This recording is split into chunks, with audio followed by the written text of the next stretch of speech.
వారం రోజుల క్రితం రిలీజ్ అయినటువంటి 'పుష్ప 2' ప్రీమియర్ షోకి సంధ్యా థియేటర్‌కి వెళ్ళడం జరిగింది సినిమా యాక్టర్ అల్లు అర్జున్. అయితే అల్లు అర్జున్ ఒక్కసారిగా రావడంతో తొక్కిసలాట జరగడంతో అక్కడ కుటుంబం మొత్తం సినిమా థియేటర్‌కి వెళ్ళడంతో ఒక మహిళ అయితే చనిపోయింది.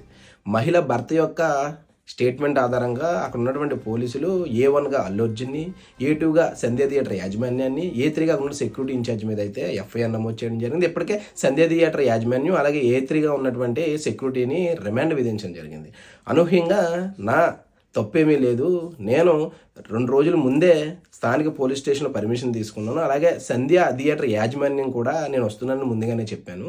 కాబట్టి నా మీద నమోదైన ఎఫ్ఐఆర్‌ని కొట్టివేయండి అని తెలంగాణ హైకోర్టులో క్వాష్ పిటిషన్ అయితే వేయడం జరిగింది. అది ఈరోజు సాయంత్రం 4 గంటల వాదనలో ఉండగా అనూహ్యంగా జూబ్లీ హిల్స్‌లో ఉన్నటువంటి అల్లు అర్జున్ అరెస్ట్ చేసి నాంపల్లి కోర్టుకి తీసుకెళ్ళడం, నాంపల్లి కోర్టు నుంచి 14 రోజులు రిమాండ్ విధించడం జరిగింది. అయితే కోర్టు అనూహ్య రీతిలో మధ్యంతర బెయిల్‌ని మంజూరు చేయడం జరిగింది. మధ్యంతర బెయిల్ అంటే ఎప్పుడు పిలిస్తే అప్పుడు కోర్టుకి హాజరవ్వాలని దాని ఉద్దేశం. బెయిల్‌లో 3 రకాలు ఉంటాయి. సాధారణ బెయిలు,